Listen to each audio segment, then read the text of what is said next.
Hi everyone! Welcome to Kairos Moments. My name is Bel Miranda. Kumusta po ang lahat? Kumusta ang mga pinagpala ng Diyos? Every day is a blessing and every breath is a blessing. Now, let me read this verse to you. Hebrew chapter 13, verse 16. And do not forget to do good and to share with others, for with such sacrifices, God is pleased. Now, in reality, it's very easy to help people if everything is okay sa ating sitwasyon, sa ating pamilya, sa ating health, sa ating financial. It's very easy to do kindness or to share with others if we have plenty left over. It's very easy to comfort others if tayo rin ay talagang maganda ang mood, maganda ang kapaligiran natin, maganda ang nangyayari sa ating buhay. It's very easy to do great things para sa ibang tao kapag lahat ay umaayon ayon sa ina-expect natin, ayon sa pinagpe-pray natin. But the question is, what if tayo din ay may problema? Kasi ang problema hindi naman niya nawawala. What if tayo din ay may pangangailangan? Kasi ang pangangailangan ay hindi rin nawawala yan. Ang presence ng trouble laging andyan naman eh. What is important is the presence of God. So, what if tayo din ay talagang sunod-sunod din ang problem?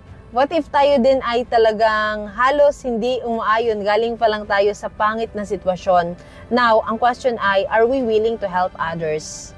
Are we willing to comfort other people? Are we also willing to give to these people na let's say may problema din, lumalapit sa atin, pero nagkataon na tayo ay may problema din. May problema sila sa financial, pero what if tayo ay may problema din sa financial? Willing pa rin ba tayo na tumulong? Now, let me share my testimony with you, our testimony rather. Years ago, I just remember and I just praise God for this, not to boast, but to glorify the name of Jesus Christ in our lives. Now, years ago, there were people, pero mas gusto ko yung sa isang tao, kasi hindi lang yun isang tao, pero napaka-importante po ng instruction ng Panginoon, kasi tandaan po natin, in as much as gusto natin tumulong sa maraming tao, pero hindi tayo Diyos, may Diyos na capable na tulungan lahat ng tao, pero tayo hindi lahat talaga kasi limitado lang din po ang pwedeng maitulong ng tao. But what is important is we are willing at least to help, at least to extend our hands to other people sa kabila ng hindi man okay ang sitwasyon natin.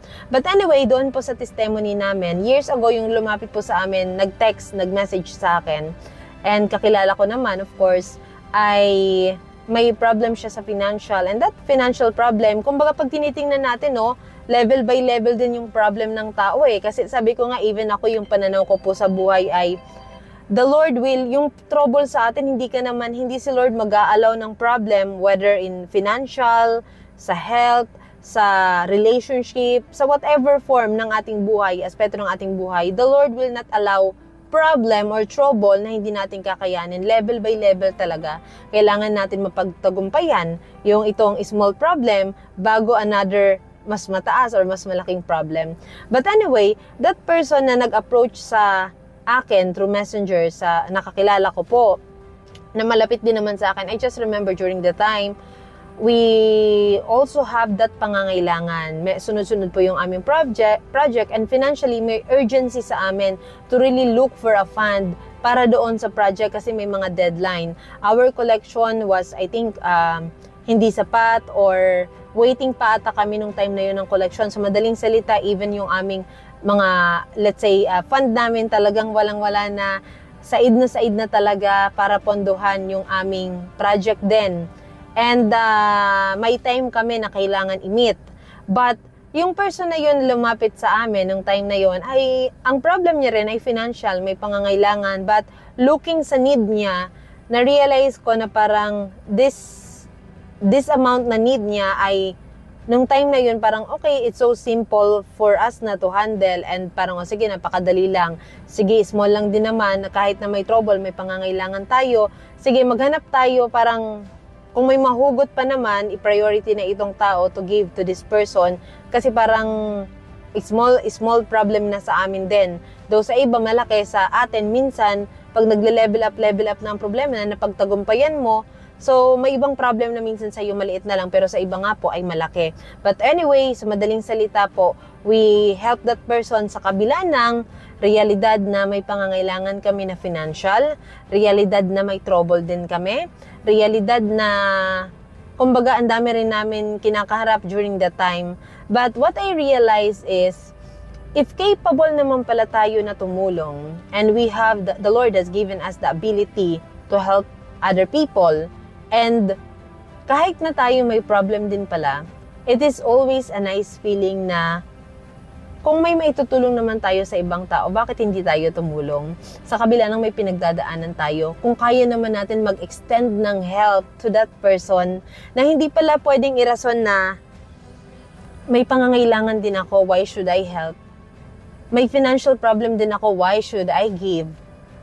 So, you know, yes, we recognize that there is a trouble, we have needs, but mas nare-recognize natin ang presensya ng Panginoon, mas ina-acknowledge natin ang sustaining power ng Panginoon, mas ina-acknowledge natin sa ating buhay na tayo ay well provided by the Lord, that as we bless others, the Lord will also bless us. As we help others, the Lord will also help us. As we comfort others, the Lord will also comfort us. As we bless and provide others, there will be a great provision from heaven.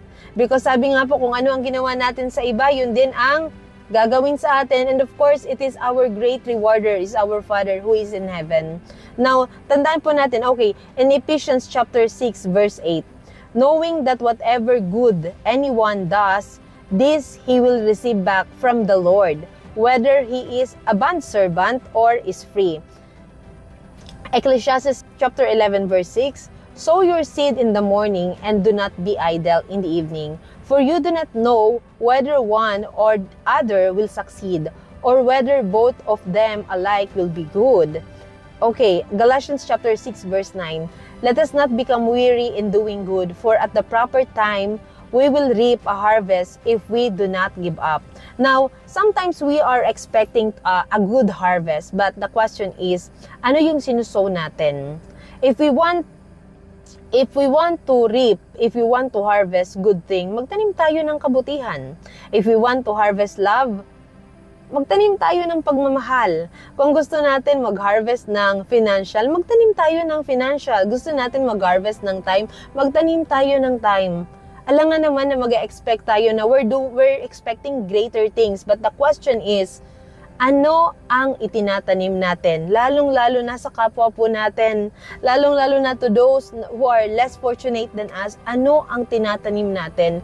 If we want to expect, if we want greater things in our lives, if we want good things na ma-harvest natin, of course, do good things to other people.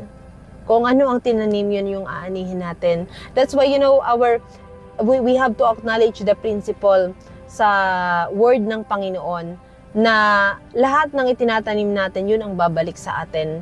So, always live sa prinsipyo ng Panginoon. Kaya po, I just realized, even po kami, especially, ito po yung natutunan namin, especially pag may pangangailangan kami financial. And I remember minsan, napapa-question kami dati, Lord, may pangangailangan na nga, bakit kailangan magbigay? Of course, dahil gusto mo may ma-harvest eh.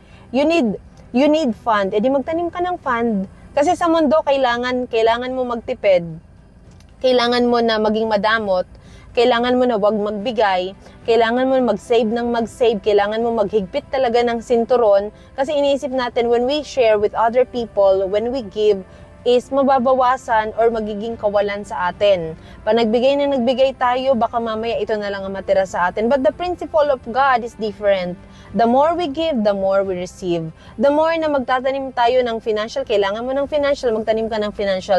The more na mag-harvest ka ng financial. But be very careful also kung saan mo itinatanim ang financial. Kasi kailangan sa matabang lupa.